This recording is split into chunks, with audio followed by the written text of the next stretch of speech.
Hello everyone, welcome to the TED Talks YouTube channel. Now I'm sitting in a kind of familiar place with kind of a familiar face. Mr. Rana is joining us again. Thank you for having me. We filmed this sort of thing like a year or two ago in the same sort of setup, in the same sort of place in Birmingham.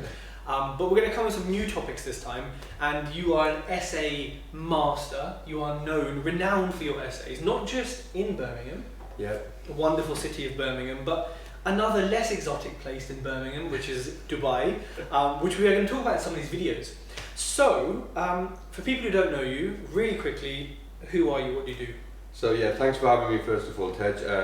And this is my third time on here. I think it is, yeah. Yeah, so it's been a good journey. So my name's Adam Rana. I'm specialising in service apartments, service accommodation around UK and internationally now recently. So that's what I do mainly, service accommodation for cash flow reasons and to build up my passive income into developing into assets, using that money into doing BRRs and into getting into land development. So use that. My background is getting passive income from service apartments and using that money to grow my assets. Cool. And how many service apartments are you managing, are you controlling right now? So we have over, I don't have the exact number, I think about 40 at the moment, 40 plus. Okay. Yeah. And you started how long ago? When did you have zero? When did you start at zero? So I had zero at 2019 January. So first one was 2019 February. Yeah. Okay, so then two and a little bit. Two and a little bit, yeah. So the purpose of today's video is to really talk about how to secure your first essay. Now, obviously, you're 40 away from that first essay, but I remember when you got that first essay, or when you were around the first sort of 3 or 5, I think. So for anyone considering essay, I suppose before we go into like how to find it, maybe we should talk about the work required, because you said passive, but at the start, how intense is finding and managing an essay? Yeah. No, so I would say it's not passive to start with. Definitely not. So I like to keep it honest and real in this. It's not passive at the start. I've done the whole journey to a certain extent. So nearly 3 years on, let's say 3 years on, I've got a team, I've got my own cleaning company, I've got my own maintenance company. So there's a lot of things that are born out of the first essay that I did. So the first essay is not passive because you're still getting to know things and literally I was meeting the guests to check them in. I remember that, yeah. And so that obviously not makes it passive, but there are ways you can still make the first one passive as well. Say if you're working as a doctor or engineer or whatever, you're in a corporate job, you can still make it passive by having channel managers and systems and processes and softwares to run your things and maybe having a small contractor to help you out on maintenance stuff. But the actual real work and the kind of hustle that goes into it is not what these people sell dreams of saying, oh, just get an essay and make $4,000 a month. It's like, you're dealing with humans, which is a huge pain in of itself. Buildings, again, a huge pain. I've seen your boot full of stuff, right? And you're kind of going to IKEA, lugging stuff. Yeah. There's a lot of stuff that you used to do that I think was part of your growth. And 100%, yeah. Now when you tell someone else to do it, you know what you're doing. Yeah. So that's a good point you made. Part of my growth, that word that you use. So that is what I understand now because I have a staff, and it depends on everyone's goals. So people they want to make it into a business which is scalable and sellable. So my end goal is to have a value to the business where it is sellable. So to make a business sellable, it needs to have processes, systems, a team, and structure. So when I started, I wanted to be in the business, and I'm talking like for the first 2, 3, even 4. Because that was my passion. I love hospitality, I do love property, hence we're still here at 3 years on. For me, yes, I didn't make it passive because of that reason. So I went to IKEA, I went to Argos, I went to all of these places where there were no deliveries, and I went to pick it up myself because I wanted to look at the product. Whereas I want to try and give both sides of passive and non-passive as well, so there are different types of people. So yes, you can order a delivery from IKEA and get everything sorted and delivered, but then you're waiting a week or whatever. Whereas I was like, I'm going to go buy it and look at the different designs and feel the different designs. So that's why I did that. And yes, that makes it non-passive, but then that allowed the growth that you mentioned, because now the people that are working for me in the design team or in the installation team or whatever, it's like I know exactly that chair over there, if that's going to break or not, or what type of material that is. So yeah, it's not passive if you're reaching that goal or trying to achieve a growth scalable goal. However, I don't want to shatter people's dream. It's not, you can still employ people, you can still contract people, or you can still get it delivered to make it more passive. Yeah, I think it's very easy to look at the success and the income and everything that comes from it, and for people not to look at, well, hold on a minute, you're dealing with like a new guest maybe every other night, every few nights, whatever it is. Like, you're dealing with people, you know, getting charged by some credit cards, you're dealing with them leaving shit, literally. You know, there's so much you're dealing with that I think people need to come into it with their eyes open, right? So if we look at that kind of first SA then, you know, before we even look for an SA, let's say someone has free reign, they can kind of go anywhere. Where should people look to have an SA? Where's a safe place? So I've got an SA and I only do it because I've got tourism and I've got contractors. Personally, in this area, I wouldn't do it with just tourism. It's just not enough to sustain it. Are those, you know, what kind of things like that do you think of for an area to ensure that you're going to have occupancy, it's going to be safe? Yeah, so there is no, I wouldn't say a safe because it's an investment, it's a risk. So it's always going to be a risk involved. Especially with all this COVID stuff happened where we've literally flipped the coin. So there's basically, you had losing money where we've talked about this on your last podcast where I've lost a lot of money, and now flipped it, we're making £1,500 net profit on a 2-bed like this, you know, per month. Right, so we've gone from one extreme to another extreme. So there is no safe and there is no like gold that you're chasing, right? So there's going to be a middle ground for us. I can only talk for Birmingham or major cities or even Dubai where we've been to. So the first SAs or the location we're looking for, we're going by location. We target city centre, and I would always advise our mentees and the people I work with. Are we targeting city centre? There is a market for houses outside city centre, like countryside or where you got bigger families want to stay with gardens. So what we look for is location, which sounds basic, but it's very important. So look for locations, look for hotels around it. So they've done their research, so they're there. You want to be there. Exactly. So there's a hotel just around the corner. There's two actually, you probably see. So that's what we look for, and I think it's a key point people miss. Look for the hotel locations, whether you're in the city or outside the countryside as well, because those hotels are only working because there's a demand. Yeah. And it's a reminder that people really need. I think people do talk about it on courses and stuff and not really touched on, but hotel use. There's a report that you can run on Google, hotel findings or something in your area. So you can. This is how I start basically. Even in Dubai, you touched on Dubai, and we will talk about it in a different segment. But that's what we did when we started 4-5 months ago, right? Look, making sure there's hotels in the vicinities. So it's a tourist. Yeah. Then you go into your tourism market, and then your business travelers, your families or whatever, then you start breaking that into that situation. But I would say look for hotels. We work in major cities, so the major cities are tick box because you're always going to get traffic. And then go down the hotel selection if there's any hotels, and then go to your business and tourism. I think that's really important. Sometimes you look in the countryside, middle of nowhere, and you're like, 3 hotels here, what? Yeah. And that can really, because they spend obviously hundreds of millions, whatever it is, on the research of their location before they even build these huge things. So that's a really good point. And city centre, makes absolute sense. I think it is, you know, you've got, like you said, you've got X many layers of demand, whereas you go in the middle of nowhere, you've got demand, but it's not on that kind of level. So, you know, people have chosen a place. How does someone go about actually then getting an apartment like this? Is it on Rightmove? Is it through relationships? How do you think they can do it at the start? Yeah, so it's the basic things. It's about, like, you know, you go on your Rightmove if you want to go to agents. So first of all, people need to split in two departments or two directions. So either you get it through an agent or through a landlord, right? Direct to landlord, I'll call it. So when I say direct to landlord, you are the first person. You're the direct contact with the landlord, not through an agent. So there's two ways essentially. So what we do, we have partnerships with agents where we have gone and said, you know, this is the relocation service we provide. This is what we do, and this is what we're looking for. So go with the end goal in mind, for example. So like find a property. So find one that suits those points that we touched on before in the right area, right quality. So we're looking at quality as well. Then go to an agent, say this is something we're looking for, and you know give your what do you call it, sales page, or give it what you want from them, right? And then take it from there. So you got the landlord on the other side, same thing. Find something on Open Rent, Gumtree as well. What I used to do and what my team does now, we still till today, even though we're scaling at a different level, we still run searches on alerts. So basically, we have alerts set for Gumtree and Open Rent for direct to landlord.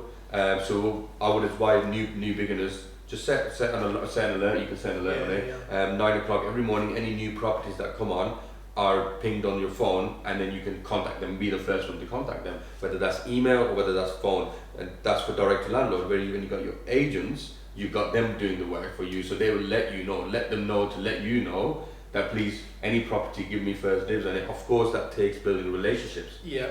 So it gets a bit deeper, so these are an overview. Then you start building a relationship with the agents, and telling them exactly, showing them a bit of credibility. If you work with another, if you're new, see if you can work with someone who's already done a lot of essays or a proven track record. And that helps a lot with agents, because there's a lot of, let's be honest, there's a lot of service apartments operators. Someone might listening to this would be thinking, there's other people starting up in my areas. Yes, so one of the things I would say, try and work with someone if you're in that area, try and partner with them, or use their credibility, do some kind of a partnership where you can work with an agent, you can still, you can still, you're capable of running this with someone's knowledge or coaching or whatever, you're in a partnership with them. So agents, relationships, landlords is a bit difficult to build a relationship because it's one-on-one, so you're the first person you're meeting, so you're going to say, look, this is what I offer. And again, I think it goes back to partnerships again. So a lot of my people I work with who started new, they were partnered with us, so now other people who are newbies partner with us to get new apartments, but they use my credibility or my business credibility. Of course, like a JV, but of it's brand. Basically a JV, so we do that a lot. So maybe for newbies, they look for people around wherever they are in which cities, and some people might be open to it, some not. But I think these are things that I didn't know at the start. If I partnered with someone, and I'm not saying partner as in like go do 21. It's your first one or the second one, or that would add a lot of credibility. If you're getting coached by someone or mentored, use that as an advantage. Don't forget. A lot of people get mentored and forget. Don't even talk about it. Yeah. Agents, Because you can go to an agent and say, look, my business partner has done this in Southampton or in London. You don't have to be in the same city. And that's what I do with the people I work with. So that adds a lot of credibility into the relationship. I think something people forget in life and in business and in property is like having a brand. You don't have to have millions of followers, but the website, a nice sort of glossy brochure, something that when the agent thinks, oh, who is that, service person, they can go online and be like, oh, there's something there, there's interest, there's, it's that presence, even a little Instagram or Facebook page, especially for landlords, to kind of look at and say, it just adds a layer of validity, because they feel, okay, you're real, you've got proof, everyone loves a website, whatever it is, it's so easy to make, but it adds a layer of credibility. So, you found the apartment, there's obviously a lot of complexity that goes into this, but we're going to kind of go over that, negotiating it, the first month's rent, deposit, blah, blah, blah. How, when it comes to furnishing, you can go to town and be super expensive, you can do nothing in it. How do you, and I think I asked you this before, how do you find the balance of furnishing, that it looks sexy and high end, but doesn't break the bank and they can last? So there's two things. First of all, you need to set a budget in some kind of terms, because I some return on the investment on capital. So do you want to get your money back in 6 months, 5 months, 4 months, 7 months, 12 months? So that depends on your appetite, right? And then you balance that with your quality. So this apartment we're sitting in, this is quite a high end apartment, right? So we'll probably spend another £500 on top of a normal budget. So it's like a step-by-step thing. So people do need to understand what is a normal apartment will cost. So if you have never lived in an apartment, never furnished an apartment, so it's a bit difficult to get started. So you need to know, like, okay, it's going to cost me £3,000 with a bed, wardrobe. Then you work around that £3,000 number. Say, okay, I want to go high end with the TV unit or with the bigger TV, based on the actual apartment. So this apartment is in a great location. You work backwards. So basically, I'm driving high-end business and high-end tourism customers on here. So we're going to get high-end rates, right? So that extra £500 that I'm going to spend on the budget is going to be returned within 7 months, for example, on this one, with the high nightly rate. But if it was a lower end, that wouldn't work. You'd have to spend less. So it's working backwards, if that makes sense. You want to work backwards. Say if you got builders who want to pay £20 per person, and 4 of them going to stay. They don't want the high end, they don't want this 55-inch TV, right? So it's all working backwards. So the key point here is you wanna know your end clientele, you wanna know obviously your location, so the end clientele is correlated to your location, and then work on the budget. So, but you do need a standard. So we have a standard for 2-bed. We usually get new builds and stuff with all the wardrobes and the beds, so we exclude that.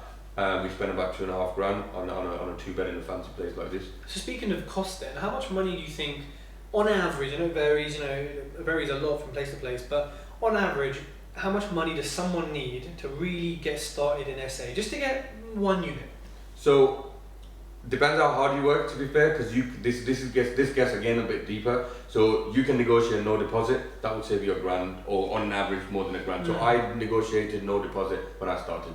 Well, some people might call it luck, or some people might call it good negotiations, right? So that saved me £1,000 and 1,100, right?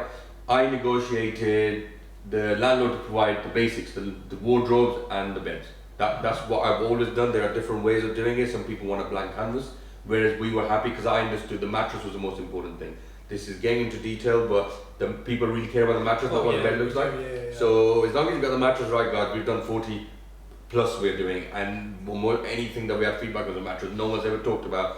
You know, how many legs the bed's got, or what is it wood or I'm the same when I stay somewhere, it's the mattress. Exactly. So we saved another £1,000 on that. So that I've saved £2,000 there. Okay. So excluding that, I want to be very clear on this because a lot of people give advice and then they forget that there's without the big furnitures. So we have excluded that, and then you have your normal stuff: sofa, dining table, your cutlery, and your artwork, all your bathroom stuff. So you're talking £2,500 without that. But if you include it, 4.5. 4.5 If you've got a blank slate, I would say 4. You have to get a deposit about £4,000. 4.5. Okay. Yeah. So I suppose for people watching this, I hope this has given you, a kind of brief insight into SA. Of course, there's levels to this, which we do cover in our original podcast, about an hour of it. Yes, that's got the more information. But £4,500 to start an SA. It's a lot less than a buy-to-let deposit. 100%. A lot less than a HMO. I mean, the stamp duty on a buy-to-let is about £4,000 at most levels. So, people who are listening, and do you think this as well? If you don't have a huge amount of money, but you have a bit of time, SA is a good way to start your property journey? 100%, because it's what got me here. So I bought a commercial that we just went to after this, and a few other assets that I'm buying. Obviously, we're using investor finance to buy a lot of other stuff, but SA has created a lot of capital to invest, or even my supplement my travel lifestyle, so traveling stuff. So SA was a low entry to barrier, so low barrier to entry, sorry. Low barrier to entry into the property world. No deposit to pay in terms of like buying stuff, no titles and all of that. So yeah, 4,000, 3,500, 4,000 you can get depending on the areas, right? And the returns on it. So like once you spend that money, so if you're looking at this where we're sitting now, we were netting £1,000 profit on this net, right? Okay, so I mean your money's back pretty quickly. Pretty quickly. So I was talking 4 or 5 months on this one. Yeah, 5 months. And I suppose for people listening, that's realistic. Yeah. Some people say, you get your first month. No, like it is not, like sometimes physically it can't happen anyway because of how it works. So, 4 or 5 months to have your initial investment repaid, and then it's profit. Yeah. And you may have a 2, 3, whatever year agreement with them, and you don't own the asset, so you don't have to deal with the roof falling off or any craziness. Exactly. Yeah. If you're ready to put in the work, I haven't done SA because I'm not ready to put in that level of work for it. Yes. But if you are, it's an incredible strategy, even just 1 or 2 of them, £1,000 a month, that's the average salary, 2 or 3 of them, right? Exactly, yeah. So you make a good point again, is putting in the work at the start. I can sell the dream. It is a dream, that's the thing. Like, I've always sell the dream, the car and everything, the dream is there. You do have to put in the work, it's not an overnight get rich scheme. But right now the boom is happening. We're making £1,500 on properties like this per month after expenses, So the money is there, as long as you've got the right knowledge, you've got the systems and the softwares and processes that we have. At some point people as well, because you're going to have a team if you're scaling. But if you want to just do 2 or 3, 4, it's a low investment with a good return, 5, 4, 5, 6 months to get your money back and start making profit. I like that. Well, look, stay tuned for our other videos. We're going to be talking about growing your business in a totally different country.